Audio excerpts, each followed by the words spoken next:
সৎলোকের শাসন চাই, আল্লাহর আইন চাই। এই ত্যাগ স্বীকারার্থে আমরা এই জামাত ইসলামে সমর্থন করি এবং জামাত ইসলামকে আমরা ভোট দিতে চাই। সবাই আসবে, জামাত ইসলামে যোগদান করবে এবং শান্তির সপক্ষে থাকবে। বর্তমানে ইসলামিক পথে তরুণরাই বেশি, তরুণদের আনাগোনাই বেশি। আর ইসলাম আল্লাহর রহমতে দিন কায়েম হবে তরুণদের জন্যই।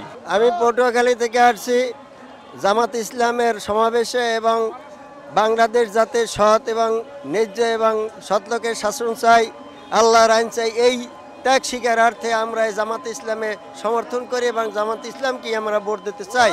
এবারে আমাদের একটাই সংগ্রাম, ডক্টর শফিকুল ইসলাম সাহেব এই বাংলাদেশের জামাত ইসলামের পক্ষে কাজ করছেন এবং তারই ভবিষ্যৎ উজ্জ্বল কামনা হোক এবং জামাত ইসলামকে আমরা দাড়িপাল্লা মাকড়ায় ভোট দিয়ে এবছর জয়যুক্ত করব বলে আশা করছি।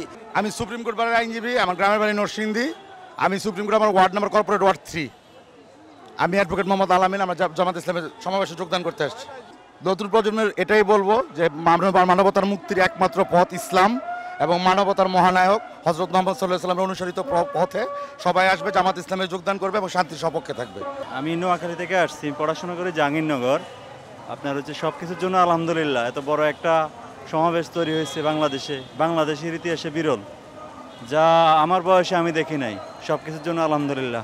তরুণরা তো আছেই, ইসলামিক পথে তরুণরাই বেশি। বর্তমানে ইসলামিক পথে তরুণরাই বেশি, তরুণদের আনাগোনাই বেশি। আর ইসলাম আল্লাহর রহমতে দিন কায়েম হবে তরুণদের জন্যই।